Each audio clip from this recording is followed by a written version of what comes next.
मेरी शादी को 10 साल हो चुके हैं। पति द्वारा मेरे प्रति व्यवहार ठीक नहीं था। रोज रोज की मारपीट, गाली गलौज, परेशान करना, घर से बाहर नहीं निकलने देना, मतलब मेरा तो रहना बिल्कुल मुश्किल कर दिया था उन्होंने। खाना भी खाती थी तो वो मेरे उतरता नहीं था सर गले में। तो बहुत दुख मुसीबत से गुजरी हूँ मैं अपने आप को बहुत बड़ी मुश्किल से यहाँ पर बचा के लाई हूँ।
पति मतलब मार पीट करते थे, घरेलू हिंसा, इस विषय में दहेज प्रताड़ना का केस लगाया सर।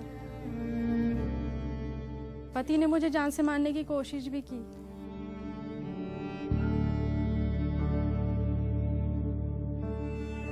फिर इसके बाद में इन सब चीज़ों से तंग आकर मैं अपने मम्मी पापा के यहाँ पर आ गई हूँ। और फिर यहाँ पर आने के बाद मम्मी पापा भी ऐसे परेशान रहने लग गए, वो भी दुखी रहने लग गए।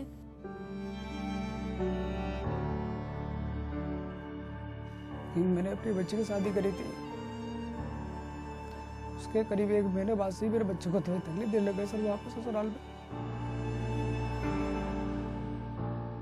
मेरे बच्चे के वहाँ पे सर ससुराल में उसके जो पति थे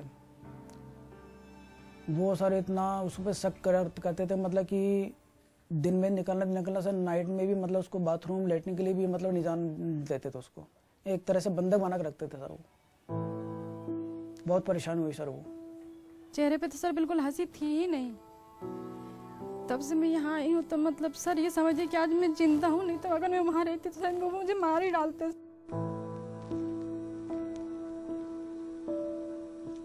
बहुत उत्पीड़ित किया उन्होंने मुझे। एक बार तो सर चाकू भी निकाल लिया था मारने के लिए।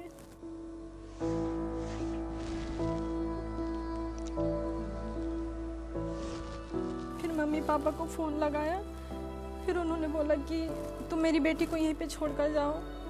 फिर वो सर बहुत बोला, इसके बाद फिर वो मुझे छोड़ के गए यहाँ पर। फिर मैं तब से यहीं पर रह रही हूँ।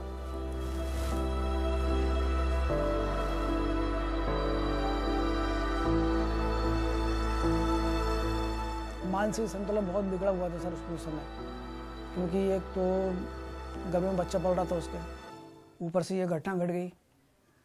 उसके बाद फिर उसको ये टेंशन होगी कि पापा जी मम्मी अब ये तो बुजुर्ग होने जा रहे हैं, इनका कोई बनता नहीं है, मेरा पालन पोषण कैसे होगा, इन बच्चों का कैसा होगा।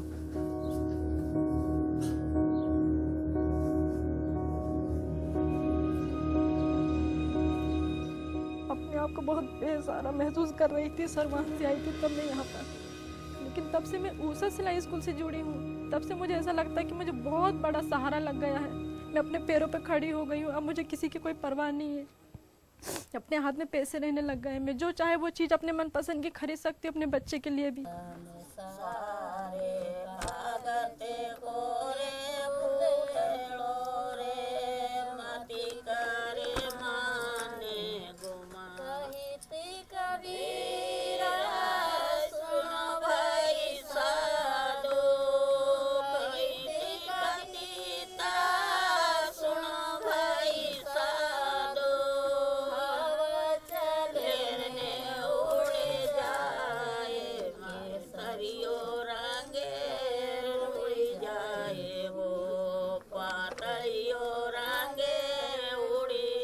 सिलाई स्कूल वाले जो सर हैं, हरीश सर जी, उन्होंने मुझे ऊषा सिलाई स्कूल के विषय में बताया और तब से मैं उस ऊषा सिलाई स्कूल से जुड़ी हूँ।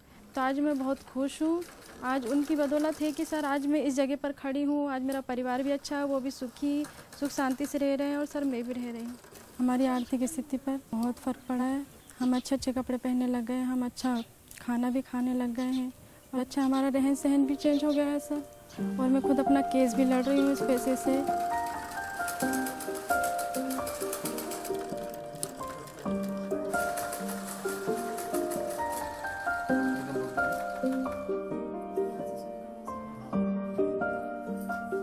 माधुरी में बहुत फ़र्क दिखता है सर। पहले वो वहाँ से जब आई थी किसी से बात नहीं करती थी सर वो, लेकिन अब जब से वो ये यहाँ से ऊषा सिलाई स्कूल से जब से वहाँ से आई है उसके बाद उसकी हिम्मत खुल गई है और वो सबसे बेधड़क होकर बात करती है और सबको ये सलाह देती है कि आप भी मेरी तरह काम सीखो और अपने पैरों पर खड़े हो।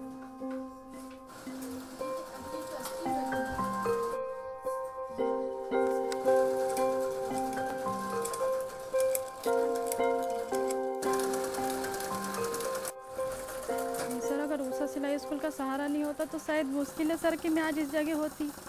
शायद क्या मालूम सर, मुझे कहीं मजदूरी करने जाना पड़ता है खेत में, जो आज तक कभी की ही नहीं सर। आज मैं कहाँ पर खड़ी हूँ और मैं बहुत खुश हूँ सर।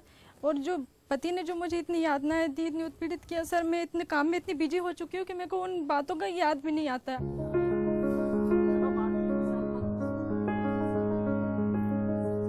मैं खुश हूँ और अपने पैरों पर खड़ी हूँ और दूसरी लड़कियों को भी सिखा रही हूँ ताकि वो कभी भी किसी तरह से लाचार नहीं हो सके, अपने पैरों पर खड़ी रहें, अपना खुद काम करें सिलाई का।